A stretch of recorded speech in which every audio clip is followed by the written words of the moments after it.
1945 সাল থেকে পিয়ার ঠাকুরের নেতৃত্বে এই লড়াই চলে এসেছে এবং যারা বিভীষিকাময় দেশভাগ 47 তারপরে ক্রমাগত প্রাণ বাঁচানোর জন্য এবং ধর্মীয় উৎপীড়নের কারণে যারা বাংলাদেশ থেকে চলে আসতে বাধ্য হয়েছেন তারা বারে বারে এই দাবি বিভিন্ন সময়ে করেছেন যে আমাদের সহনাগরিকের মর্যাদা দেওয়া হোক। 2019 সালে ঠাকুরনগরে যশস্বী প্রধানমন্ত্রী নরেন্দ্র মোদীজি একটি সভাতে এসেছিলেন।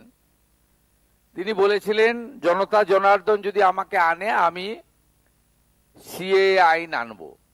লড়াইটা কবেকার দেখুন, 45-এর দাবি, 47-এ দেশ স্বাধীন। কত লম্বা লড়াই। অনেকে অধৈর্য হয়ে যান আপনারা, ভোটার তালিকায় নামটা কোথায় গেল, আমার এটা হচ্ছে না, এসসি সার্টিফিকেটটা তো এখনো পেলাম না। কিন্তু আপনারা যদি একটু অতীত মন্থন করেন, কত লম্বা লড়াই কেউ ভাবেনি। অনেকে এসেছে, অনেকে গেছে। যিনি 19-এ কথা দিয়েছিলেন তিনি কিন্তু জেতার পরেই লোকসভার দুটো শেষ আপনার কক্ষেই পাস করিয়ে দেন। এবং এই আইনে কোথাও বলা ছিল না যে মুসলিমদের নাগরিকত্ব কেড়ে নেওয়া হবে। আজকে আমি ধন্যবাদ জানাই, তৃণমূলের মুসলিম এমএলএরাও এসেছেন। তারাও হয়তো বুঝেছেন। সেই সময় আপনি বলুন কত ঘটনা 19 সালে পশ্চিমবঙ্গে ঘটেছে, অশান্তি। হাজারদুয়ারি ট্রেন পুড়েছে, সাঁতরাগাছিতে বাস পোড়ানো হয়েছে। মুসলিমদের বোঝানো হয়েছিল যে এটা এনআরসি, কিন্তু এই আইনের কোথাও লেখা ছিল না যে কারো নাগরিকত্ব কেড়ে নেওয়া হচ্ছে।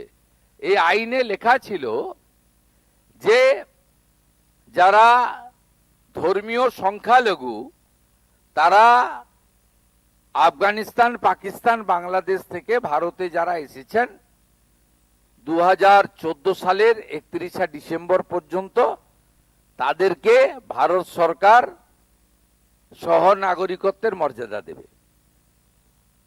কে কে ছি ছি বলা হয়েছে, এনআরসি বলা হয়েছে, ভুল বুঝিয়ে সরকারি সম্পত্তি ধ্বংস করা হয়েছে, অশান্তি হয়েছে রাজ্যে।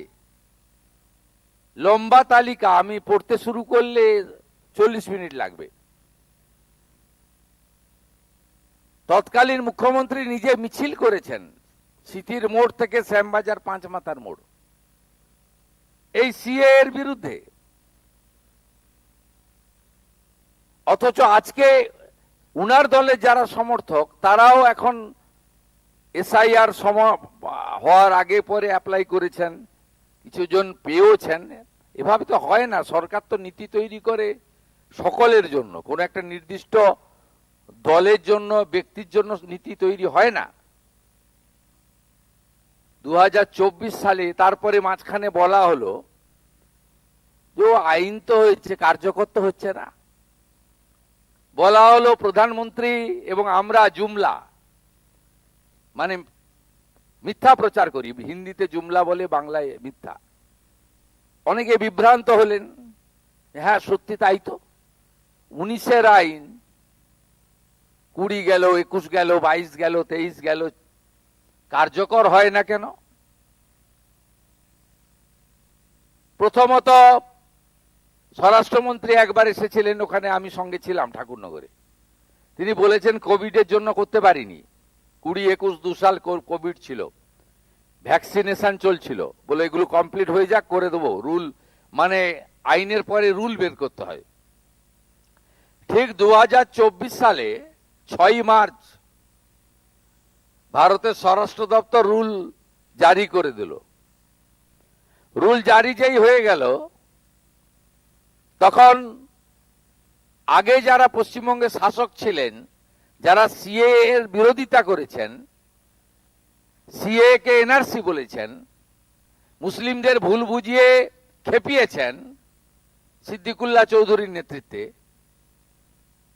সেই তারাই বলল একদম অ্যাপ্লাই করবেন না। অ্যাপ্লাই করলে কি হবে? আপনি চাকরি করেন, চাকরি যাবে। আপনি পেনশন পান, পেনশন বন্ধ হবে। আপনি রেশন পান, রেশন বন্ধ হবে। আপনি ভাতা পান, ভাতা বন্ধ হবে।